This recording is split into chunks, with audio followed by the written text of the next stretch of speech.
Welcome to Ghost Carrier, our 15-part alternative history audio series about a world where America lost the Pacific War. This is the tale of a doomed aircraft carrier and its crew, stranded in the vast Pacific by a supernatural twist of fate.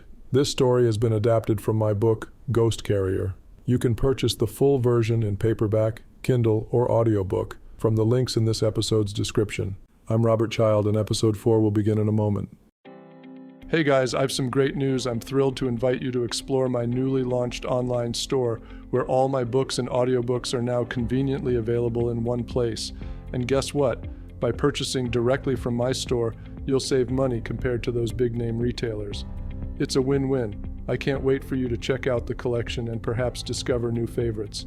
Head over to the link in this episode's description and dive into a world of captivating stories and incredible savings. Your next great read is just a click away. Visit my online store now and enjoy the best deals on all my books and audiobooks.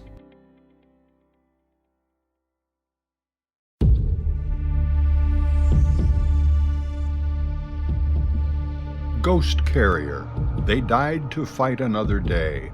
Written by Robert Child. Narrated by Kirk Winkler.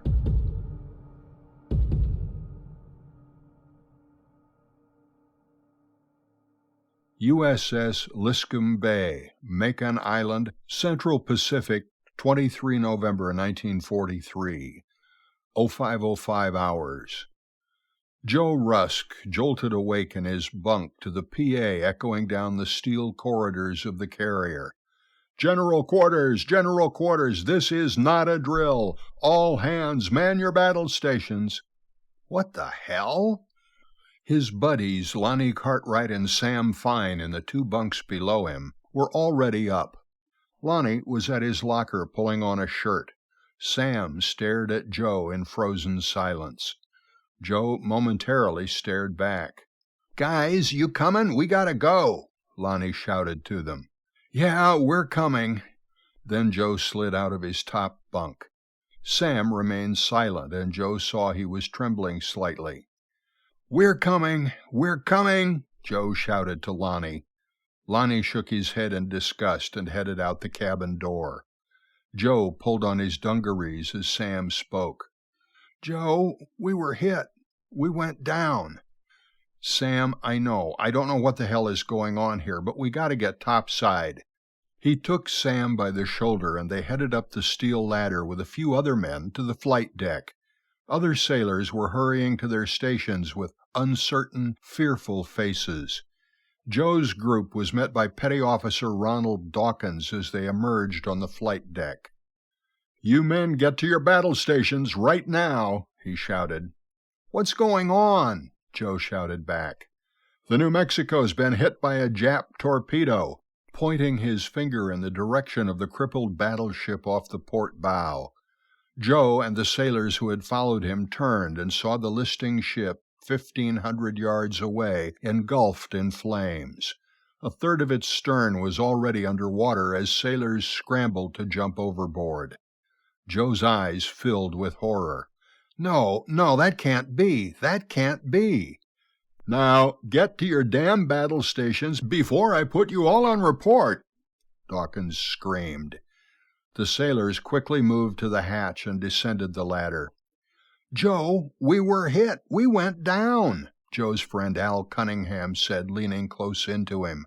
I know, Al," as he motioned him to keep his voice down. "I gotta figure this out. What the hell is going on?" "Joe, I hate to say it, but we're all dead."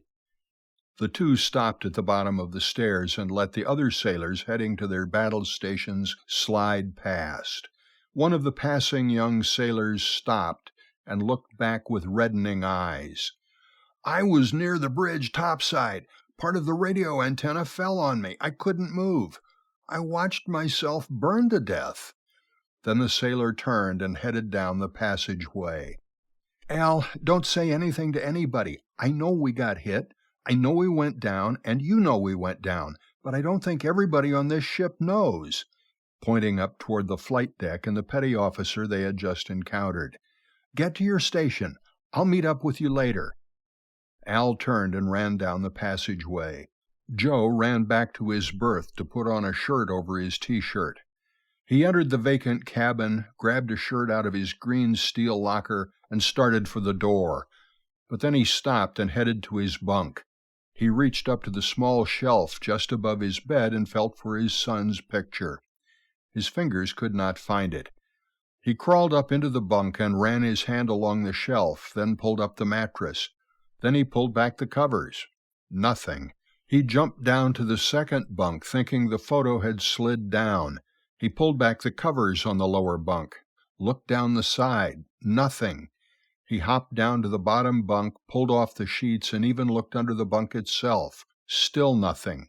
His son's photo had completely vanished. Joe made his way to the hangar deck to perform his battle station duties. He went about his work silently.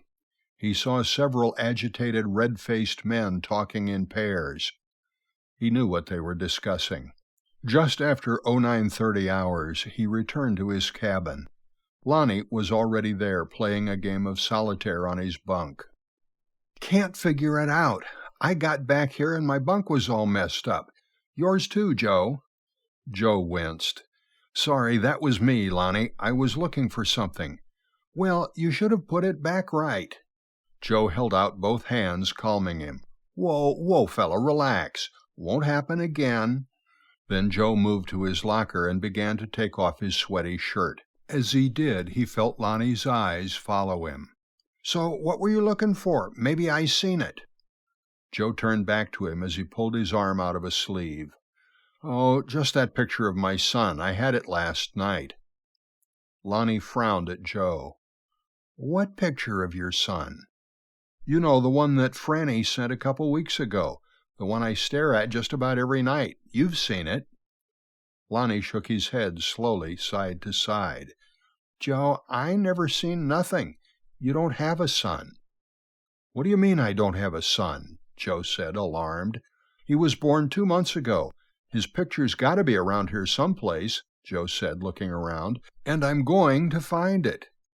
"You're completely off your rocker, Rusk. You ain't even married. Don't you remember you told me that when we brought those girls back to the base at San Diego right before we shipped out, you said it was our going-away party?" "What girls?" "I don't remember their names, but I do remember you was pretty angry. You wanted the blonde, and I snagged her first." Joe stood open-mouthed, staring at Lonnie. "And besides, you ain't never worn no wedding ring." "What do you mean?" Joe raised his left hand. "I never take it off." His voice trailing away as he examined his unadorned ring finger. "Come on, Joe. Are you sick or something? You're scaring me." I hope you've enjoyed this episode of Ghost Carrier, our 15-part alternative history series. Join us next time for another installment. This story has been adapted from my book, Ghost Carrier. You can purchase the full version in paperback, Kindle, or audiobook from the links in this episode's description. And if you like what you hear, leave a review or a rating, or just click the follow button. I'm Robert Child, and this has been Ghost Carrier, only on Point of the Spear. Music licensed from audioblocks.com. Point of the Spear is produced by RSC Media Group.